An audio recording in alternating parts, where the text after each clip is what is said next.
Hallelujah, praise the Lord.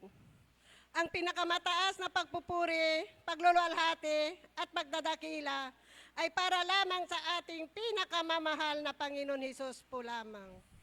Ako po ay nagpapaabot ng dobleng paggalang at pagrespeto sa ating beloved Honorable Pastor Wilde Estrada Almeda, the end-time prophet of our loving God.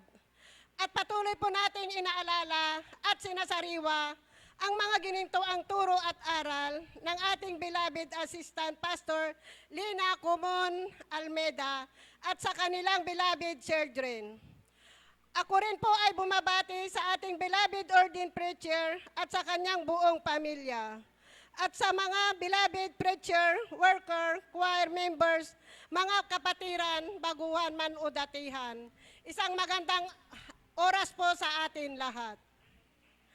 Ako po ay nagpapasalamat sa ating pinakamamahal na Panginoon Hesus dahil isa naman akong natawag na mangipahayag ang maraming kabutihan na nagawa niya sa aking buhay.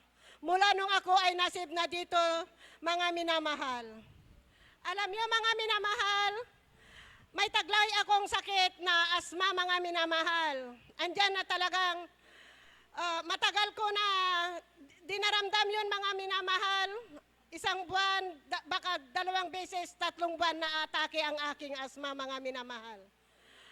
Ayan ang nagpapahirap sa akin noon mga minamahal. At nung January 1st mga minamahal, balikan ko lang mga minamahal kung paano ako nasib dito sa Jesus Miracle Crusade. January 1st mga minamahal, 2022, ako ay inatake ng grabing asma mga minamahal. Andyan na talaga akong mahirapan na huminga. Tinawag ng aking beloved anak ang kanyang beloved uncle para siya ay tumawag ng ambulansya para mas madali akong maitakbo sa hospital mga minamahal. Sabi ng aking beloved brother nang pumunta sa bahay namin ay, "Teka ate, tumawag na ako ng maglilihan sa'yo." Alam niyo mga minamahal, hindi ambulansya ang tinawag ng aking beloved brother na siya ang unang nasib dito sa Jesus Miracle Crusade. Alam niyo mga minamahal, andyan na naghintay ako mga minamahal pero nahihirapan akong huminga. Nung dumating na ang manggagawa dito sa Jesus Miracle Crusade sa aming bahay at ako ay nilihans mga minamahal. Pero andyan pa rin mga minamahal, bagamat hindi pa ako nasib dito sa Jesus Miracle Crusade, ay nagpapunta pa rin ako sa hospital mga minamahal.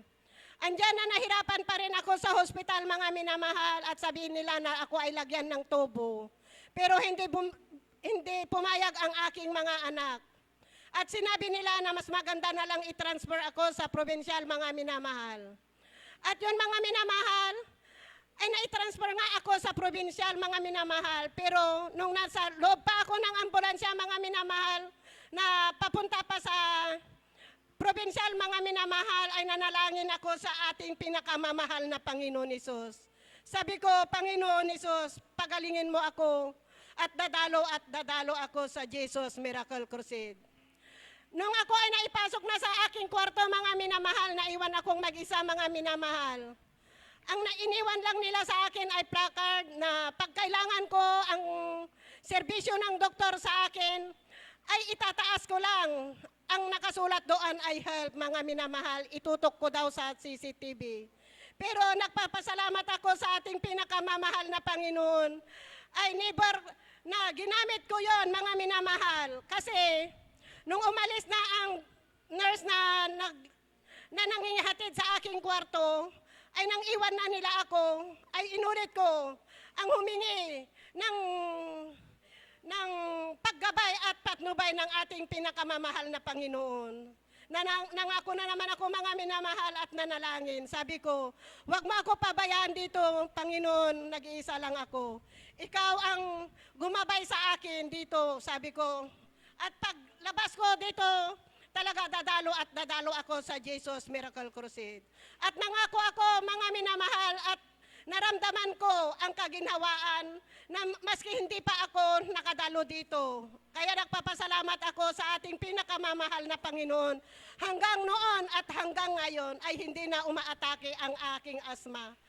Inalis na talaga ng ating pinakamamahal na Panginoon ang sakit kong yon, mga minamahal. Kaya nagpapasalamat ako.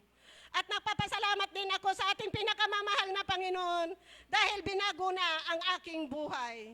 Alam niyo mga minamahal, maski walang bisyo, wala akong problema sa mga anak ko, mga minamahal. Pero parang ang aking nararamdaman ay punong-puno ng aking problema, ang aking kalooban, mga minamahal. Bagamat noon mga minamahal ay nagtitinda na ako noon, mga minamahal, pero ang aking kinikita ay parang kulang. Alam niyo mga minamahal, kasi noon, nasa sanlibutan pa ako, ay puno ako ng utang, mga minamahal, sa linding. Yon ang gawa ko noon, nasa sanlibutan ako, mga minamahal. Alam niyo mga minamahal, ang aking kinikita ay kulang sa aking mga anak, kasi nag-isa lang ako, maaga akong nawalan ng asawa dahil sa atake, mga minamahal. Kaya ako lang ang tumayo na nanay at tatay sa 4 kong anak, mga minamahal, dalaga, at maliit pa yung bunso ko noon, mga minamahal, grade 2 pa lang noon. Kaya ang nagpakatatag ako, mga minamahal, pero andyan, nararamdaman ko ang bigat ng aking dinadala noon, mga minamahal.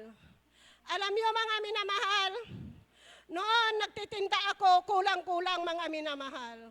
Kaya ako nagpapasalamat sa ating pinakamamahal na Panginoon. Mula nung nasib ako dito, ay unti-unting nabitiwan ko yung aking pinagkakautangan, mga minamahal. Tinutulungan ako at ginagabayan ng ating pinakamamahal na Panginoon Hesus. Kaya ako nagpapasalamat sa ating pinakamamahal na Panginoon. Dahil andyan, mga minamahal, ang patnubay at paggabay niya sa akin. Lalong-lalo na sa pagkuha ko ng aking paninda sa baknotan, mga minamahal, sa dako ng baknotan, mga minamahal. Andyan nagigising ako ng 2:45. Tignan ko na yung oras ng cellphone, mga minamahal. Kung magko-2:45 na, mga minamahal, bumangon na ako at nanalangin na ako sa ating pinakamamahal na Panginoon. Nagpapasalamat ako sa ibinigay niya na kalakasan ng aking katawan.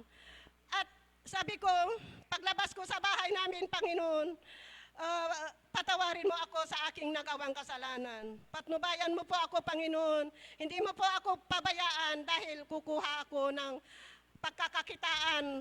Sabi ko, mga minamahal, andyan, nararamdaman ko ang patnubay at paggabay ng ating pinakamamahal na Panginoon Hesus.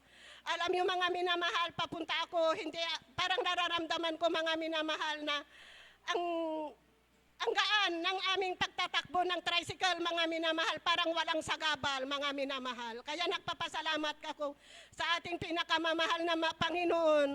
Alam niyo mga minamahal, noong hindi pa ako nasave, 30 kilos ay pwede na sa akin, mga minamahal. Pero ngayon, mga minamahal, ay lumaki. Parang yung 3 box na aking kukunin sa baknutan, mga minamahal, na isda ay ikakanpas ko muna sa aking mga kasamang nagtitinda at magtitira rin ako ng aking ititinda, mga minamahal. Kaya nagpapasalamat ako sa ating pinakamamahal na Panginoon. Andyan ang patnubay at paggabay niya sa aking paghahanap buhay. Alam niyo mga minamahal, talaga, andyan.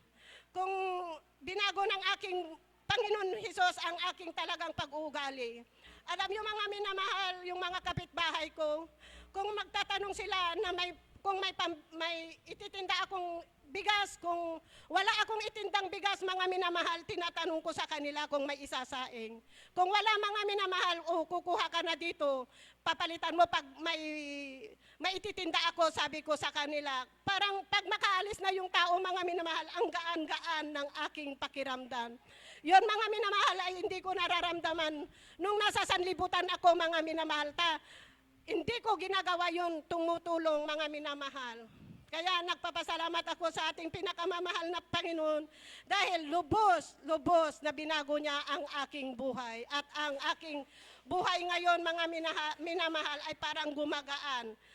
talaga naglagaan ti pakiramdam ko mga minamahal mula nung ako ay nasib na dito. Awan iti problema kon iti utang ko. Iti nung Huwebes mga minamahal, may nararamdaman akong sakit sa aking katawan. Nakahiga na lang ako mga minamahal. Parang ang gusto ko talaga hindi ako dumalo sa Bible study. Sabi ko sa aking isip, sayang naman kung hindi ako dadalo. Ang lapit-lapit. Sabi ko, alam niyo mga minamahal, ang sakit ng aking balakang, buong pa ako, mga minamahal. Hindi ako makatagal na makatayo, mga minamahal. Kaya bumangon na ako, mga minamahal, at nagbihis. Sayang naman kung hindi ako makakadalo, Panginoon Hesus. Sabi ko, patawarin mo ako. Kung nag-aalinlangan ako na dumalo, sabi ko, nagbihis na agad ako, mga minamahal, at nagpahatid na ako sa aking anak. Sabi ko, ihatid mo ako at dadalo ako sa Bible study, sabi ko sa aking anak. Kaya nagpapasalamat ako sa ating pinakamamahal na Panginoon. Alam niyo mga minamahal, nung Bible study, hindi ako makakatagal na tumayo, mga minamahal. Parang ang sakit, pero tinitiis ko lang alang-aling sa ating pinakamamahal na Panginoon Hesus. Hanggang dito na lamang, lahat ng kapurihan at pagsamba ay tanging sa ating pinakamamahal na Panginoon Hesus po lamang. Amen. Purihin po ang ating pinakamahal na Panginoon. God bless sa ating beloved Sister Beverly Gabriel.